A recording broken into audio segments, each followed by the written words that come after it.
Welcome to my blog today. I'm going to talk about my personal experience and what I have learned about resilience after the 2013 Bohol earthquake. Stay tuned as my story strength and hope. On October 15, 2013, a magnitude 7.2 earthquake struck Bohol, causing severe damage and claiming lives. It was one of the strongest earthquakes to ever hit the Philippines. Today we reflect on how our communities cope and found strength in the face of disaster. When the 2013 Bohol earthquake struck, I was outside the house.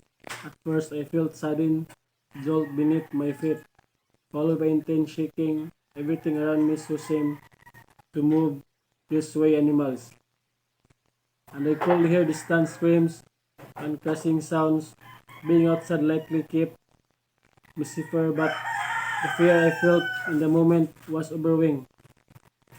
After earthquake, I felt anxious and unsettled. Although I was physically hurt, I was mentally shaking, emotionally disturbed by the destruction I saw around me.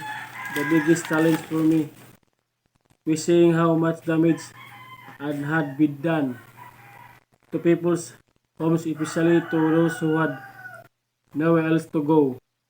Despite all this, I witnessed how resilience truly works. Our community came together sharing food, comforting one another and cleaning up the mess step by step. I made me realize that resilience isn't just about staying strong, it's about moving forward when things feel uncertain. The experience taught me the importance of community support and inner strength and hope during this of disaster. Resilience is not just about being strong. It's about learning, growing, and staying hopeful even when this fall apart.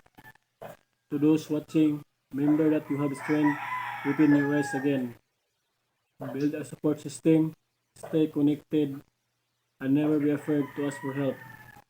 Remember, no matter how tough things get, we can always find the strength, rise above, support each other. Stay strong and keep moving forward.